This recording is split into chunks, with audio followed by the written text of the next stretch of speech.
તો સરકાર આર્થિક રીતે પછાત ગરીબ લોકોને પોતાના ઘરનું સપનું પૂરું કરવા માટે નજીવા રૂપિયામાં સરકારી આવાસ યોજનામાં મકાન ફાળવે છે, પરંતુ આ સરકારી આવાસનો દુરુપયોગ થતો હોવાનો કિસ્સો હાલ ગુજરાતમાંથી સામે આવતા ચકચાર મચી છે। અમદાવાદ શહેરમાં સરકારી આવાસમાં પીજી ચાલતું હોવાની ચોંકાવનારી ઘટના સામે આવી છે। શહેરના પશ્ચિમમાં આવેલ સાયન્સ સિટી વિસ્તારમાં સ્થિત LIG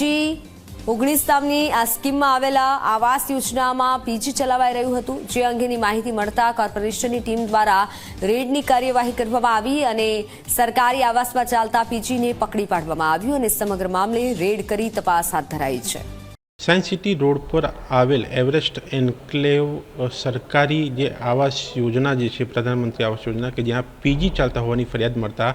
તંત્ર દ્વારા કાર્યવાહી કરવામાં આવી, કે જેમાં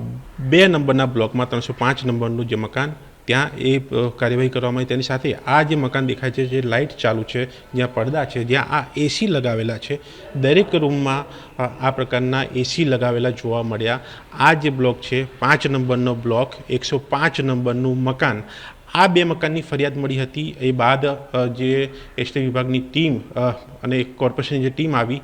સરપ્રાઇઝ ચેકિંગ હાથ ધર્યું। એક પેટર્ન એ પણ જોવા મળી છે, આ AC વાળી પેટર્ન તો હતી, પરંતુ જે પીજીના મકાન છે ત્યાં જોઈ શકાય છે કે આ બહાર જે આ ડોરબેલની સ્વિચ છે તેની પાસેથી આ જે બહાર કાઢવામાં આવેલો આ વાયર અને અહીંયા આ લાઇટ જે લગાવવામાં આવી છે,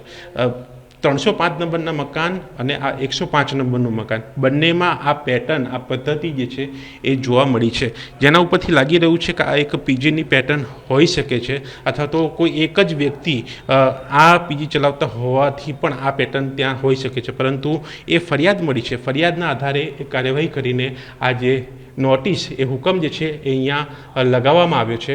કોમર્શિયલ તરીકે આ જે મકાનનો ઉપયોગ કરવામાં આવતા એ કાર્યવાહી કરવામાં આવી છે। તેની સાથે અન્ય મકાનોની પણ તપાસ કરવામાં આવી આ જ સ્કીમની અંદર, કે જ્યાં કેટલાક મકાનો ભાડે હોવાનું પણ એ તંત્રને જણાવ્યું છે। જ્યાં આસપાસના લોકોની એ પૂછપરછ જે છે એ તંત્ર કરશે અને ત્યાં એ ભાડેના મકાન હશે તો ત્યાં પણ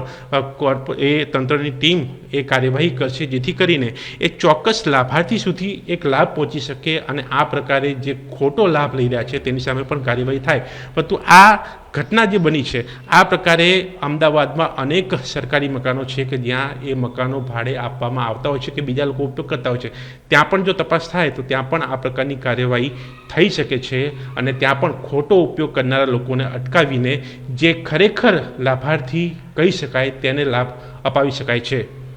કેમેરામેન તુષાર શાહ સાથે દર્શન રાવલ, ઝી મીડિયા, અમદાવાદ।